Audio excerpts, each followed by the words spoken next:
Whenever you're ready. Hi, Mary D. How are you? Thank you for the money for the Burn Foundation.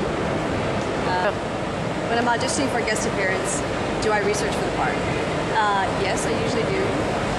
A little bit, and then if I'm on the show, then I do much more work. The Criminal Minds guest appearance, can you tell us what the process was like? It's pretty easy. He's just a nice little actor, Joe Montana, you know? Let's not deny. And the director was wonderful. He just gave me a lot of opportunity to play and give nuanced versions of what I wanted to do with Lainey. It was very painful, though. She was very it's sad. very emotional. My friend said you aged 10 years on that show. I know, I felt like it. Everyone around me is dying. How long did it take you to film that? How many days? Not long. Not long. Yeah. What was it like since you did NYPD? I think this was the first guest appearance on any TV show since Xena. Pretty sure. I'm pretty sure. Because it felt weird being on someone else's show. It's like, wow, this is interesting. Watching, you know, the whole process and being an observer. Yeah. It's not that different from what I did in NYPD. Actually, very similar. As you go on and you work with really good actors. Boogeyman 2, what did you do to research the role? I just worked with an acting coach on it, just to make sure I knew her perspective that made it different from Tobin Bell's character.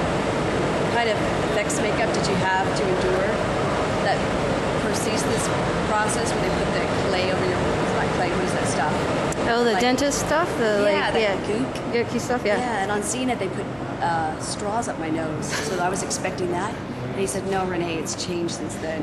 We have a better process. We don't have to do that to you. I said, oh, okay, so this is good. And he said it was made out of an algae, so he said it's basically a facial. So I said, okay, I could use that. Sure, why not? You know.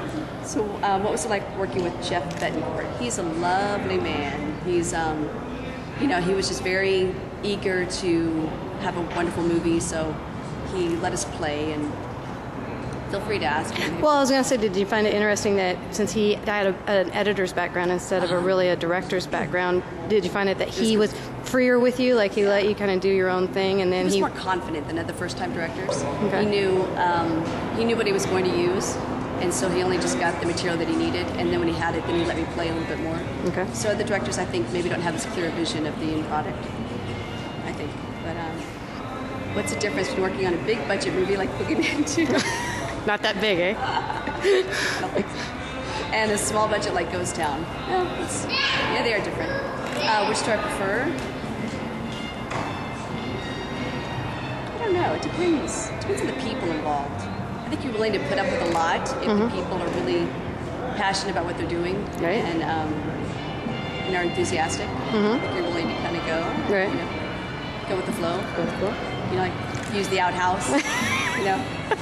So, was there a past encouragement from peers that you remember while working on projects? Yeah.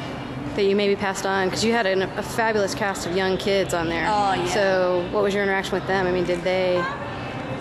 They didn't ask any. They didn't want to know. You know, kids would ask for advice. Right. Just do their thing. And they were 20, 21 or something. So no, they were in their own world. Everyone had their own iPod. Conflicting, you know, from room to room. Yeah. Wow. It's pretty funny. That is fun. I know, I didn't have an iPod.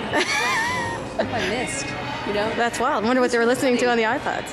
That's what I mean, like different types of music. Really? Yeah. Techno or just musicians I've never heard. Because you had a couple of television stars on there, and then you had a couple that had just been cast in TV series, and then you had a couple that were kind of unknown. So you had like a wide range of... They didn't talk about acting. All they talked about is that everyone had done some research on their phobia. But